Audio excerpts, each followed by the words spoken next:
Beyond Birthday est le criminel le plus dérangé de l'univers de Death Note, et il n'est mentionné qu'une seule fois dans la série. Son affaire est évoquée dans l'épisode 8, pendant littéralement 5 secondes quand elle dit ceci.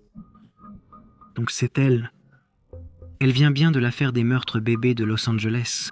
Alors qu'est-ce que l'affaire des meurtres bébés de Los Angeles, et pourquoi est-elle si importante ? L'anime et le manga n'en parlent plus, mais un court roman détaille l'affaire, et c'est bien plus intéressant que ce qu'on pense. Comme vous le savez peut-être, elle a été élevée dans un orphelinat en Angleterre qui se concentrait sur les enfants surdoués.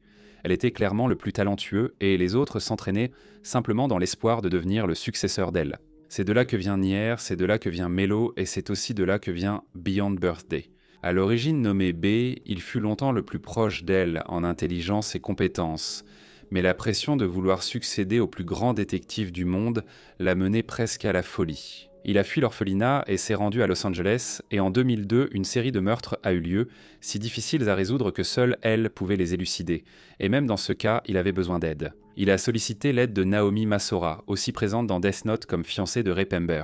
Ensemble, ils ont commencé à élucider les crimes de Beyond Birthday.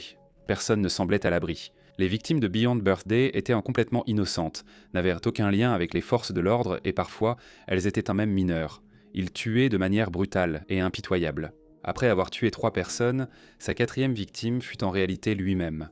Il pensait qu'en disparaissant, l'affaire resterait non résolue et il pourrait dire qu'elle n'avait pas su la résoudre.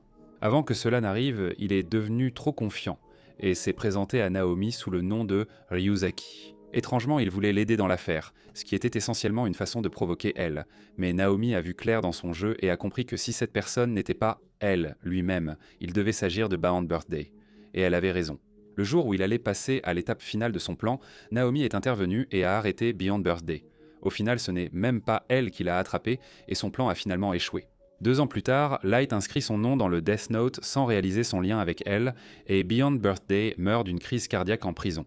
Elle est clairement affectée par cela et utilise même le nom Ryuzaki lorsqu'il enquête sur Kira. Le manga n'explore jamais vraiment cette histoire fascinante, mais en si intéressant, on découvre toute la richesse de l'univers de Death Note.